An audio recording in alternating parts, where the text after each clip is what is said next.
House Republicans in Pennsylvania are pushing to send a question to voters on whether an ID should be required every time you go to the polls. If they succeed, the question could be on ballots as a constitutional amendment proposal this November. NBC 10's Lauren Mayk is joining us now in the studio with more on what's exactly being proposed. Lauren. Hey guys, in Pennsylvania, you do have to show an ID the first time you vote, but this legislation would require it every time if voters approve the measure as a constitutional amendment. Now, this is not the first time that this has come up, but now Republicans say they're going to try to force a vote to the floor. They'd have to get 25 Democrats to vote with them to do that. Forms of identification are required from everything from banking to, as Chairman Roy said, getting a library card. And I believe it is common sense to require them at our polls.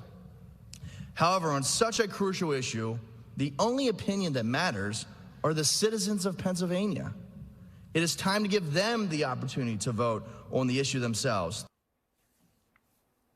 So I reached out to House Democrats for their response to this. The press secretary for the House Majority Leader called it a political stunt and tells me in part, quote, the Constitution grants rights.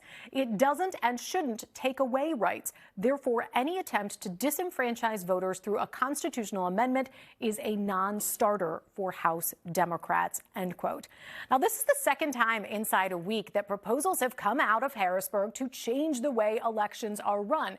Democrats this past week, led by House Speaker Joanna McClinton, proposed 2 weeks of early voting and letting voters register to vote on Election Day.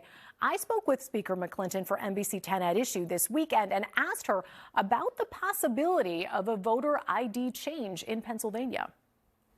Are you open to a conversation about voter ID at the polls every time you vote in Pennsylvania? You know that your colleagues on the other side of the aisle, that's something they want. Are you open to that? So I'm open to the discussions. The key is not making it harder or impossible for people to vote, but making it easier.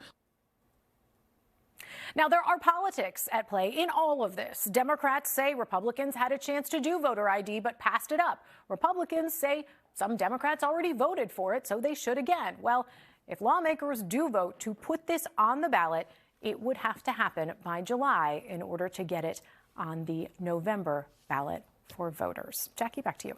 Lauren, thank you. And primary voters will head to the polls in all three of our states in the coming months. First up, Pennsylvania, April 23rd. New Jersey is on June 4th. Then Delaware holds the primary for its statewide races September 10th. We'll remind you of these important dates and reporting on the races and issues that matter most to you.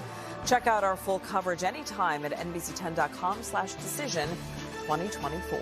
And to stay up to date on politics across the area, don't forget to check out Lauren's Battleground Politics podcast. Our newest episode asks members of Congress what they can really get done this year. You can find the podcast at NBC10.com/battlegroundpolitics. Subscribe for upcoming episodes wherever you get yours.